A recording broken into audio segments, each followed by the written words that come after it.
Selamat pagi Bapak Ibu, saudara-saudari sekalian. Ketika melihat pemandangan dunia, tentu kita akan selalu dibuat terkagum-kagum. Melihat pemandangan dari atas gunung, melihat matahari terbenam di pantai, melihat pelangi yang muncul, semuanya sangatlah indah. Dan karena semuanya sangat indah, seringkali membuat hati kita menjadi sangat tenang, bahkan menjadi sangat gembira. Nah Bapak Ibu, saudara-saudari sekalian, sebelum kita lanjut, mari kita membaca bacaan kita dari Kejadian 9 ayat 12 sampai 17. Dan Allah berfirman, inilah tanda perjanjian yang kuadakan antara aku dan kamu, serta segala makhluk yang hidup yang bersama-sama dengan kamu, turun-temurun untuk selama-lamanya. Busurku kutaruh di awan, supaya itu menjadi tanda perjanjian antara aku dan bumi. Apabila kemudian kudatangkan awan di atas bumi dan busur itu tampak di awan, maka aku akan mengingat perjanjianku yang telah ada antara aku dan kamu, serta segala makhluk yang hidup, segala yang bernyawa, sehingga segenap air tidak lagi menjadi air bah untuk memusnahkan segala yang hidup.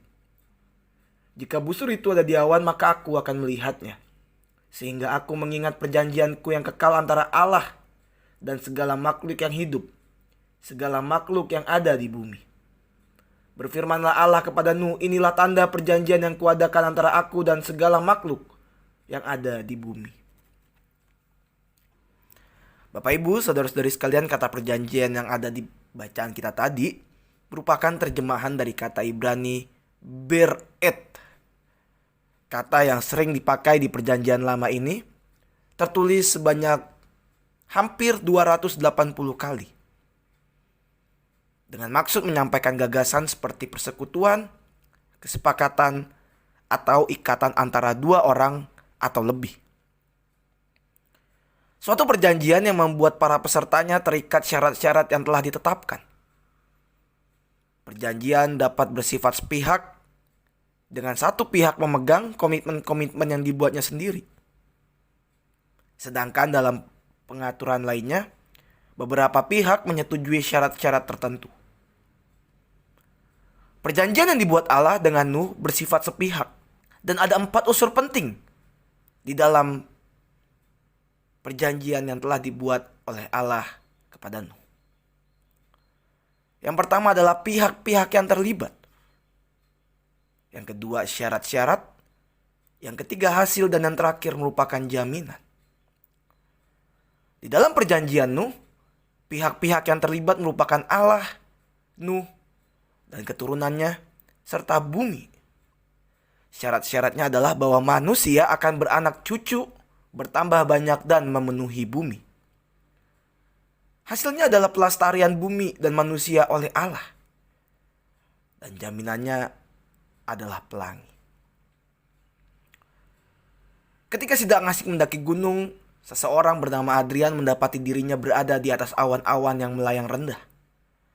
Dengan sinar matahari di belakangnya, Adrian mengarahkan pandangannya ke bawah dan melihat tidak saja bayangannya tetapi juga fenomena indah yang disebut spektrum broken. Fenomena itu menyerupai lingkaran pelangi yang menyelingkari bayangan seseorang. Hal itu terjadi ketika sinar matahari membias pada awan-awan di bawah. Dan Adrian kemudian yang merasakan momen itu menyebutnya sebagai momen ajaib yang mengembirakan hatinya. Nah Bapak Ibu, saudara-saudari sekalian, tentu kita bisa membayangkan betapa terpesonanya Nuh ketika melihat pelangi untuk pertama kalinya setelah sekian lama. Bukan hanya indah dipandang, cahaya yang dibiaskan dan aneka warna yang muncul itu datang bersama dengan janji Allah kepada Nuh. Setelah air bah yang menghancurkan bumi, Allah meyakinkan Nuh, keturunannya, dan segala makhluk yang hidup sejak saat itu bahwa segenap air tidak akan lagi menjadi air bah untuk memusnahkan segala yang hidup.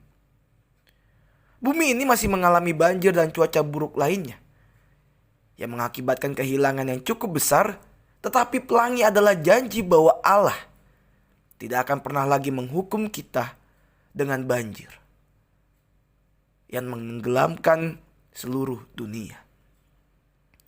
Janji setianya itu dapat mengingatkan kita bahwa meskipun kita masing-masing akan mengalami kehilangan dan kematian jasmani di dunia ini, baik karena penyakit, bencana alam, kejahatan, ataupun usia lanjut, Allah akan tetap menopang kita dengan kasih dan penyertaannya melewati berbagai kesulitan yang kita hadapi. Sinar matahari yang membiaskan aneka warna mengingatkan kita akan kesetiaan Allah untuk memenuhi bumi dan makhluk hidup yang segambar dengannya dan memancarkan kemuliaannya kepada sesama. Semoga renungan yang telah kita dengarkan ini bisa meresap di dalam diri kita dan bisa kita lakukan di dalam kehidupan kita. Selamat pagi, selamat menjalani hari, Tuhan memberkati. Amin.